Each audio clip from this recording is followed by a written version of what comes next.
그래서 저만 충격적인 상황을 겪은 줄 알았는데 여기 있는 사연들을 보니 정말 많은 사람들이 가슴에 상처 하나씩은 간직하고 있는 것 같아 제가 겪은 사연도 여러분들과 함께 공유해보고자 합니다. 사람 일이라는 게 나 하나 잘한다고 해서 모든 일들이 순조롭게 해결되는 건 아닌 것 같아요. 저도 정말 많이 노력했고 그 마음 알아주길 바랬는데 결국 등을 돌려야 하는 상황까지 발생이 되었네요. 후회는 없습니다. 뒤돌아 고개를 돌려봤자 달라지는 건 없을 거고 그렇다고 웃으면서 다시 반겨줄 일도 없을 것 같습니다. 사건의 시작은 남편과 제가 결혼을 하고 1년쯤 지났을 때부터 시작이 되었어요. 그전에는 크게 간섭하는 문제는 없었어요.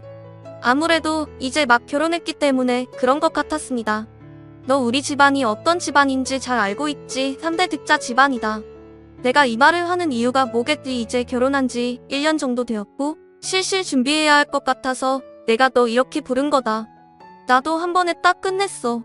너도 그럴 거라고 나는 믿고 있으마. 내가 널 선택한 이유가 뭔지 알아. 일단 골반 넓고 딱 봐도 아들 잘 낳을 것 같아서 우리 아들이 결혼하겠다고 데려왔을 때 허락하게 된 거지. 나 때문에 떨어져 나간 여자가 한두 명이 아니야. 내 말 무슨 뜻인지 알지? 사람 일이라는 게 정한 대로 되면 얼마나 좋겠니? 하지만 그렇게 되지 않는다면 어떻게 해야 되겠어? 만들어가야 되겠지. 내가 만약 첫째가 딸이라면 나는 그냥 너를 내칠 거고 다른 며느리 드릴 거다. 그렇게 해서라도 나는 무조건 아들 만들 거니까 우리 집안에서 살아남으려면 무조건 아들 낳거라. 알겠지? 어머님 그건 너무 억지잖아요.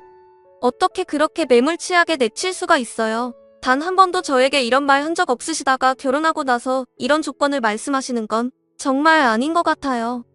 저에게는 선택권이라는 게 전혀 없는 거잖아요. 딸 낳으면 그냥 내친다는 게 말이 된다고 생각하세요. 차라리 이럴 거면 임신하기 전에 이혼하는 게 좋겠네요. 엄마 지금 그게 무슨 말이에요. 제가 그런 말 하지 말라고 그랬죠. 진짜 인연 끊고 싶어서 그런 거예요. 자기야 가자 이런 말 들을 필요 없어? 딸이건 아들이건 뭔 상관이야. 서로 좋으면 그만인 거지. 남편이 저를 일으켜 세우고 밖으로 끌고 가고 있는데 어머님은 그 모습을 가만히 지켜보고 계셨어요. 어머님의 마음도 이해 못하는 건 아니지만 그렇다고 딸 낳으면 내친다는 건 너무하다고 생각했습니다. 남편은 자기 엄마의 행동 때문에 화가 많이 올라와 있는 상태였고 저한테 미안하다며 괜히 낳았다고 기분 상해하고 있었어요. 자기 엄마의 행동들이 너무 싫다 고 짜증을 내고 있는 데는 다 이유가 있었어요. 그동안 만나왔던 여자들 모두 어머님의 행동 때문에 뒤도 안 돌아보고 도망쳐 나왔기 때문이죠. 결혼하기 전에 어떻게든 남편과 헤어지게 만들었습니다. 어머님이 처음에 딱 봤을 때 모든 게 마음에 들어야 했었는데 집안 내력도 상당히 중요하게 보는 것 같았어요.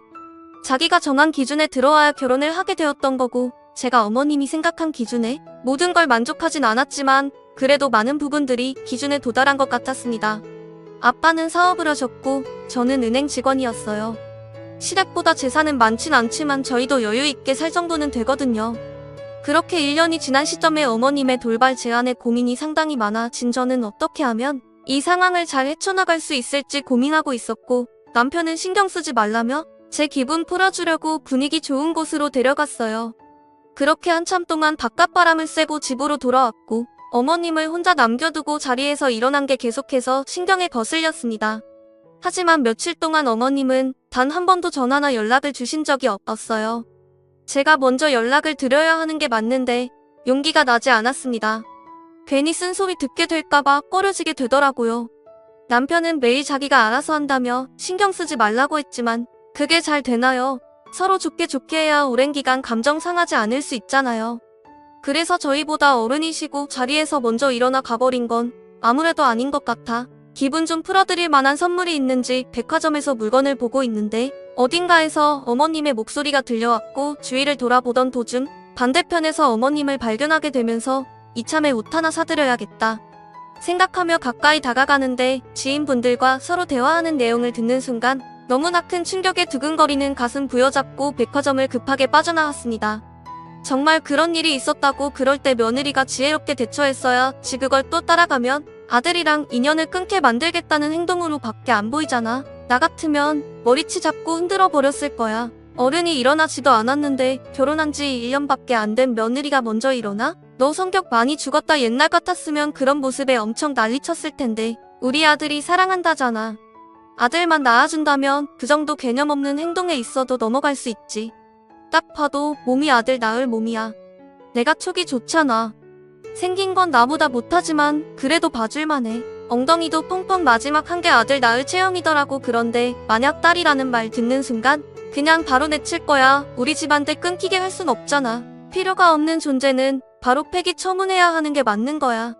그래서 임신할 때까지 그냥 두고 보고 있게. 그때 이후로 단 한 번도 전화 안 한 거 알아. 모른 척하고 넘어가는 게 아니라 하나하나 감정을 쌓아놓고 있는 거야. 그래야 나중에 폭발시켰을 때 제대로 된 감정이 올라올 수 있지.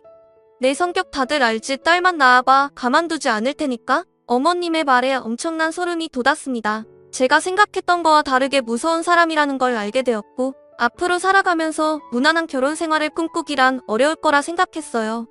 차를 타고 백화점에서 빠져나와 한쪽에 차를 세우고 빠르게 뛰는 심장을 진정시키려 노력했지만 어머님의 목소리와 차갑게 변해 있는 얼굴은 저에게 엄청난 공포를 심어주었습니다. 제가 아무리 노력하고 잘한다고 한들 아들 낳지 못하면 아무 소용없다는 걸 알게 되었고 눈에 뻔히 보이는 결과에 결혼 생활을 어떻게 만들어 나가야 할지 앞이 막막했어요. 그때부터 제 머릿속에는 온통 이혼을 해야 하나 말아야 하나 걱정뿐이었고 두려움이 너무나도 커지게 되었습니다. 평소에도 눈치가 상당히 빨랐던 남편은 제 표정을 보자마자 눈치채고 무슨 말 못할 고민이 있냐며 괜찮으니 자기한테 모두 털어놓으라고 얘기했지만 사랑하고 있는 사람에게 이혼 얘기를 꺼내기가 너무 힘이 들었어요. 결국 별일 아니라고 말은 했지만 제 감정이 쉽게 가라앉진 않았습니다. 그런데 다음날 어머님께 전화가 올려왔고 받아야 할지 말아야 할지 고민하다가 결국 받게 되었습니다. 그리고 수화계에서 들린 말은 아기 소식은 아직 없냐고 어떻게 지내고 있는지 궁금해서 전화했다며 최대한 빨리 임신 소식을 듣고 싶다는 말이었습니다. 어색한 웃음으로 계획하고 있으니 걱정 말라고 얘기하자 그 다음 용건은 없으셨는지 바로 전화를 끊으셨고 이런 고민들에 대해서 엄마에게 전부 털어놓게 되었어요. 제가 행복하게 결혼 생활했으면 하는 바람으로 떠나보내셨는데 엄마에게 이런 말들을 해야 한다는 게 너무 가슴이 아팠어요.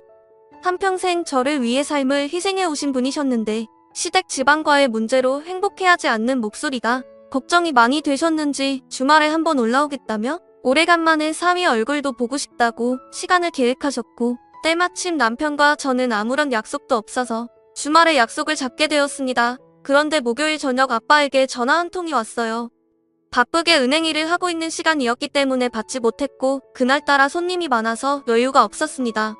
몇 시간이 지나 화장실 갈 수 있는 시간이 생겨 잠시 화장실에 다녀오면서 핸드폰을 봤는데 전화는 아빠에게 수십 통이나 와 있었고 남편에게도 수십 통의 전화와 문자가 찍혀 있었습니다. 무슨 일이 벌어진 것 같아 불안한 마음에 핸드폰을 열어 확인하는 순간 저는 그 자리에서 털썩 주저앉고 말았어요. 엄마가 췌장암 사기 판정을 받으셨고 벌써 다른 부위에도 전이 되어 있는 상태라 얼마 버티지 못한다며 처방해줄 수 있는 건 진통제뿐이라는 충격적인 문자를 보게 되었습니다. 아빠한테 전화를 걸었지만 받지 않아 남편에게 전화를 하니 병원 위치를 알려줬고 남편은 벌써 병원에 도착해 있었네요. 저는 은행에 제 상황을 전달한 뒤 급하게 병원으로 향했어요. 도착해서 의사와 만나봤지만 항암 치료는 무의미하다는 걸 알게 되었고 마음의 준비를 해야 한다며 처방해준 약으로 어느 정도 기간을 늘릴 수는 있지만 그 기간조차 짧기 때문에 지금부터 정리를 해나가야 한다는 믿을 수 없는 말을 듣게 되었습니다.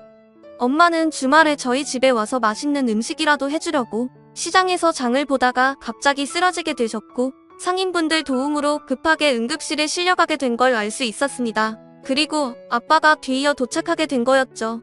의사의 말로는 췌장암이라는 게 대부분 초기에 발견되는 게 쉽지 않기 때문에 어려움이 많지만 보통 췌장암 사기면 그래도 통증이 심했을 텐데 그걸 참고 계셨다는 게 대단하다며 엄마가 이렇게까지 되었다는 거에 이해를 하지 못했습니다.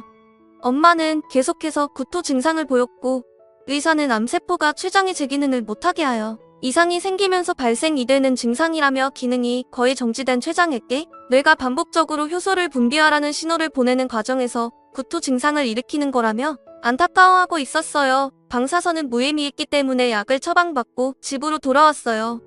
그리고 누워있는 엄마를 보곤 하염없이 눈물을 흘렸습니다. 얼마 전까지만 해도 제가 봤을 때는 건강했던 걸로 기억하는데 갑자기 이런 상황이 오게 되니 앞이 캄캄했고 앞으로 엄마 없이 어떻게 살아가야 할지 너무 무서웠어요. 저와 함께 할 수 있는 기간은 얼마 남지 않았고 정해진 기간 동안 엄마와 좋은 추억을 만들고 싶어 직장인은 사정을 얘기한 뒤 엄마와 함께 시간을 보냈습니다. 아빠는 워낙 바쁘셨기 때문에 제대로 시간을 낼 수가 없었어요. 상황이라는 게 마음처럼 되지 않잖아요. 아빠도 엄마 곁에 있어주고 싶어 했지만 아빠 손에 달려있는 직원들과 거래처 사람들이 많기 때문에 개인적인 시간을 쓸 수 없었습니다. 제가 엄마 옆에 있어서 그나마 안심을 한 것 같았어요. 엄마는 한동안 저희 집에서 머물기로 했고 여태까지 살아오면서 하지 못했던 말들과 엄마와의 진지한 대화를 이어나갔습니다. 그러고 보니 성인이 된 이후로 엄마와 단둘이 오랜 시간을 함께 보낸 적은 없었던 것 같아요. 왜 그동안 그런 시간을 보내지 못했을까요? 나 살기 바빠서 엄마와의 시간을 보낼 수 없었다는 건 지금 생각해보니까 핑계에 불과했어요. 항상 저는 엄마에게 제 고민거리를 털어놓거나 필요할 때만 찾았지만 엄마는 항상 그 자리에서 저를 기다리고 계셨습니다. 제가 너무 이기적이었고 나쁜 딸 불효자처럼 느껴졌습니다. 엄마는 그런 제 감정도 알고 있었든지 힘없는 웃음으로 제 얼굴을 만져주셨고 항상 저에게 기운내라며 우리 딸이 최고라는 말만 해주셨네요. 엄마가 저희 집에서 지내기 시작하는 기간 동안 남편도 집에 일찍 들어왔고 최대한 많은 부분들을 신경 써주려고 노력했어요. 그런 모습들에 정말 고마웠고 앞으로도 남편과 평생을 행복하게 잘 살고 싶다는 생각이 들었습니다. 그렇게 다음날 제일 먼저 일찍 일어나 아침을 차렸고 셋이서 간단한 식사를 한 다음 바깥바람 좀 쐬고 싶다는 엄마의 말에 그릇을 정리하고 남편이 설거지를 해주는 동안 저는 외출 준비를 하고 있었어요. 엄마는 사위 설거지 시키는 게 마음에 걸렸는지 자기가 도와주겠다며 서로 얘기하고 있는데 차라리 제가 하겠다고 말을 하는 순간 초인종 소리가 들렸고 인터폰을 보니 시어머니가 아침 일찍 말도 안 하시고 오셨어요.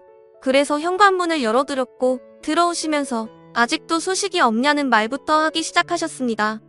그런데 걸어오시다가 남편의 모습을 보는 순간 갑자기 저희 엄마 얼굴에 따귀를 올려붙이셨고 너무 갑작스러운 돌발 상황에 아무런 대처도 할 수가 없었어요.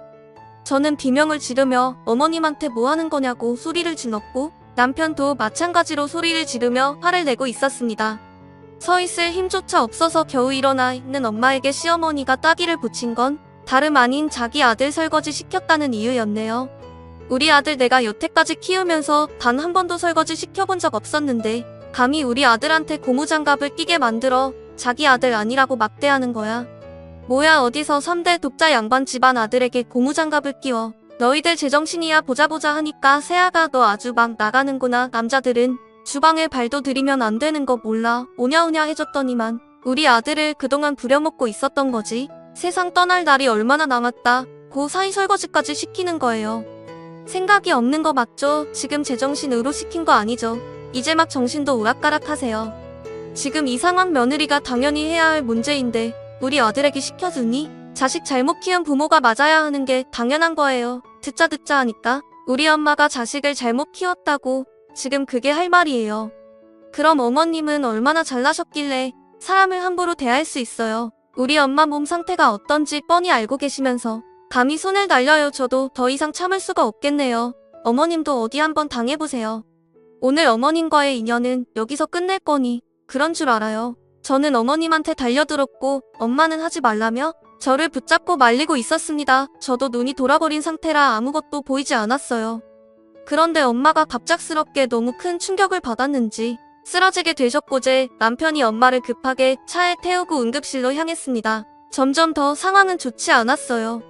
결국 엄마는 병원에서 누워 계셔야만 할 정도로 상태는 더욱 더 나빠졌습니다. 엄마가 갑자기 쓰러졌는데도 병원에는 찾아오지도 않으시는 시어머니의 행동에 너무 화가 났고 전화를 걸어보니 집으로 도망친 상태였습니다. 절대로 용서할 수 없는 행동에 고수한다며 난리를 치기 시작하자 엄마는 제 목소리에 눈을 뜨셨고 저를 진정시키려고 몸을 일으키려는 모습을 보이셨어요. 엄마가 우선이었기 때문에 나중에 다시 통화하자며 끊게 되었고 흥분된 감정을 가라앉히려 노력하고 있었습니다. 저는 아빠한테 전화해서 일도 중요하지만 엄마가 위태로운 것 같으니 당분간 일을 쉬고 엄마 옆에 있어주라며 부탁을 했어요. 아빠도 엄마의 상태가 더 나빠졌다는 말에 당장 서울로 올라오겠다며 전화를 끊었고 남편은 누군가와 통화를 하고 있었습니다. 알고 보니 어머님과 싸우는 소리 같았어요. 그런데 갑자기 저한테 전화를 바꿔보라고 하셨는지 저에게 다가와 전화를 바꿔주었고 시어머니는 저에게 단도직입적으로 물어보기 시작했습니다. 너 임신이 안 된다며 몇 번 시도했는데도 아직도 소식이 없는 거야. 너 설마 불임은 아니지? 산부인과에서 검사해봤니? 네, 갑자기 그게 무슨 말이에요. 저 불임 아니에요. 그리고 지금 이 상황에 임신 계획을 할 수 없잖아요. 저희 엄마가 하루하루 위태로운 상태인데 어떻게 그런 말을 할 수가 있어요. 뭐든지 순서가 있다고요. 그리고 몇 번 시도했어도 임신이 쉽게 되는 것도 아닌데 너무 보치지 마세요. 때 되면 알아서 아기 낳겠죠. 더 이상 이런 문제로 전화하지 마세요. 남편과 제가 알아서 계획하고 준비할 거고 아들을 낳건 딸을 낳건 어머님 얼굴 볼 생각 전혀 없어요. 다시 한번 말하지만 저희 가족에게 한 번만 더 간섭하신다면 그땐 정말 가만두지 않겠습니다. 남편은 저에게 미안하다며 고개를 떨구고 있었고 그런 모습을 보고 있으니 남편 입장에서도 정말 힘들 것 같아 한숨만 나오고 있었어요. 아빠는 늦은 저녁 병원에 도착하셔서 저와 남편은 집으로 돌아갔고 널 부러진 집 정리한 후 그동안 쌓였던 피로 때문인지 너무 피곤해서 저도 모르게 잠시 누워있으려고 함께 몇 시간을 잔 건지 눈을 떴을 때 늦은 새벽이 되어 있었습니다. 그래도 자고 일어나니 정신적으로 맑아졌고 마음도 어느 정도 진정이 된 상태였어요. 그런데 남편이 옆에 없길래 불러봤지만 아무런 대답도 없어 거실로 나왔는데 베란다에서 누군가와 통화를 하고 있었고 꽤 심각한 얼굴 표정을 하고 있었습니다. 무슨 대화를 하고 있는 건지 잘 들리지 않아 새벽에 통화하는 게 수상해 보여 커튼 뒤로 조심히 숨었고 듣게 된 내용은 정말 충격적이었고 온몸이 부들부들 떨리기 시작했습니다. 엄마 왜 이렇게 상황을 어렵게 만들어요? 제발 시간을 좀 두고 기다려보자고요. 저도 노력하고 있는데 잘 안 되는 걸 어떡해요? 임신이 쉬운 건 아니잖아요. 산부인과에서도 건강하다고 했어요. 틈나는 대로 시도는 해볼게요. 아들이 아니면 그때 이혼하면 되죠. 제가 언제 엄마 말 안 들은 적 있어요. 저도 뇌 끊기는 거 싫은 거 잘 알잖아요. 이혼 안 하겠다고 해도 소송 걸고 이자료 좀 지어주면 되니까 걱정하지 말라고요. 우리가 돈도 없는 것도 아니고 돈이면 다 되는 거 몰라요. 이번엔 호텔에서 바로 만나라고요. 에이 그럼 일단 만나자고 해봐요. 얼굴 한번 보게요. 내일 모레 시간 괜찮아요. 야근이라고 하면 되죠. 어차피 지금 정신없어서 의심조차 못해요. 걔가 만약에 아들 임신하게 되면 그때 이혼해도 늦지 않으니까 그때 결정하자고요. 제발. 믿을 수 없었습니다. 남편의 대화 내용이 저에게 엄청난 충격을 줄 거라고는 정말 생각도 하지 못했어요. 그런데 남편은 이중적인 얼굴로 다른 상황을 계획하고 있었고 제가 만약 딸을 낳게 되면 이혼까지 하게 될 거라는 걸 어머님과 벌써 말이 오고 간 상태였습니다. 남편도 처음부터 저에게 접근한 이유를 알 수 있었고 제가 딸을 낳게 되면 무참히 버려질 거라는 걸 알게 된 순간 절대 용서할 수 없었어요. 이 모든 게 연기였다는 게 정신적으로 너무 힘들었네요. 저는 조심스럽게 안방으로 들어와 자는 척을 했고 뒤이어 들어온 남편은 저를 껴안으려고 준비하고 있었습니다. 임신 계획을 하려고 하는 것 같아 세차게 몸을 돌려 완강히 거부를 했고 그런 모습에 기분이 상했는지 뭐라고 궁시렁거리며 밖으로 나갔고 저는 함께 있는 것조차 끔찍하고 싫어서 병원으로 가려고 거실로 나오니 화들짝 놀라며 제 눈치를 살피고 있었어요. 저는 아무 말도 하지 않고 현관을 나서 병원으로 향했고 병실 문을 열었을 때 아빠는 엄마 옆에서 누워 잠이 들어 있었습니다. 저는 조심스럽게 엄마 옆으로 와서 이런 문제들에 대해 고민을 나누고 싶었지만 곧 있으면 세상 떠나시는 엄마한테 걱정 끼쳐드리고 싶지 않아 눈물만 훔치고 있었어요. 그런데 갑자기 엄마가 숨을 헐떡이기 시작했고 경련을 일으키는 모습에 당황해서 급하게 간호사를 부르자 방직의사가 엄마에게 심폐소생술을 진행하고 있었습니다.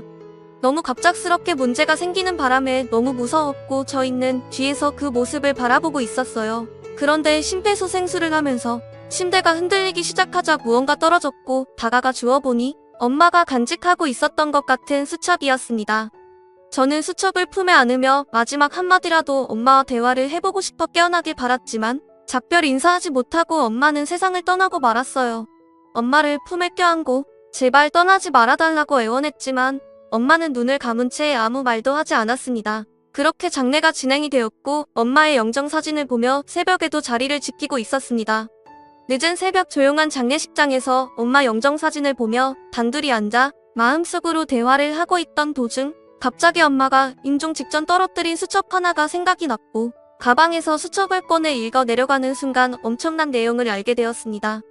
아빠가 시어머니와 함께 통화를 하고 있었고 그 내용을 전부 듣고 있던 엄마는 아빠가 없는 틈을 타 수첩에 제가 이 모든 상황을 알 수 있게 내용을 적어 내려갔던 거였어요. 도저히 믿을 수 없었고 돈이 자식까지 버린다는 걸 알 수 있었습니다.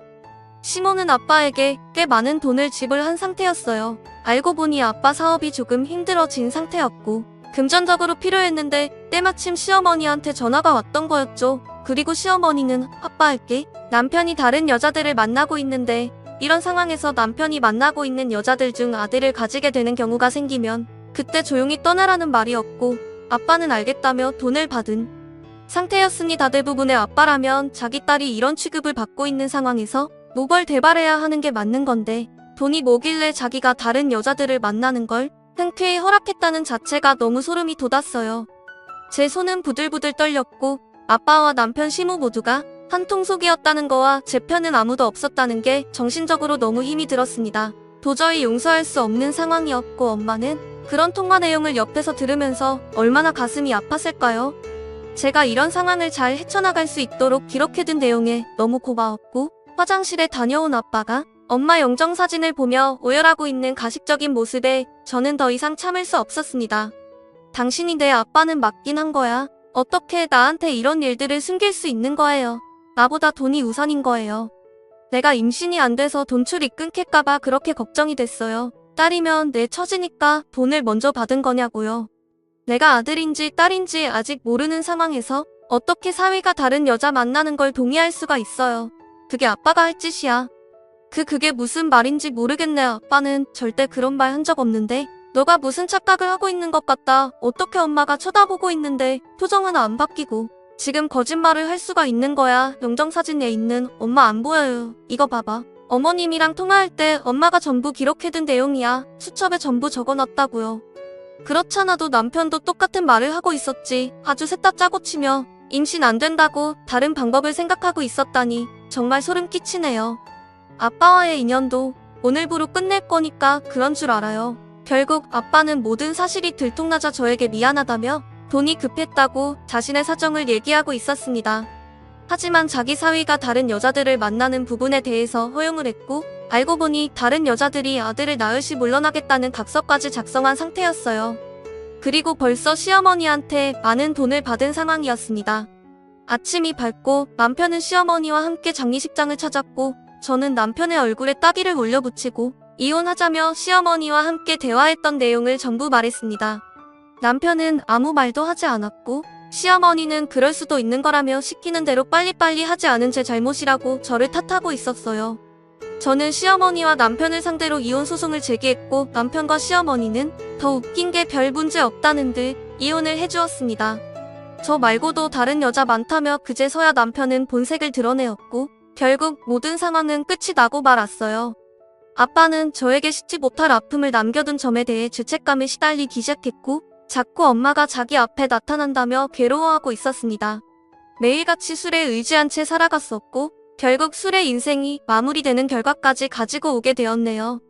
하늘에 있는 엄마가 모두를 용서할 수 없었는지 남편은 저와 이혼을 하고 다른 가족들과 상견례를 하려고 가는 도중 속도를 줄이지 않고 신호위반하던 덤프트럭과 부딪히게 되면서 남편과 시어머니 둘 다 중태에 빠진 사실을 뒤늦게 알게 되었어요. 믿을 수 없는 상황들이 발생이 되었지만 자신들의 잘못된 행동에 대해 벌을 받은 것 같네요.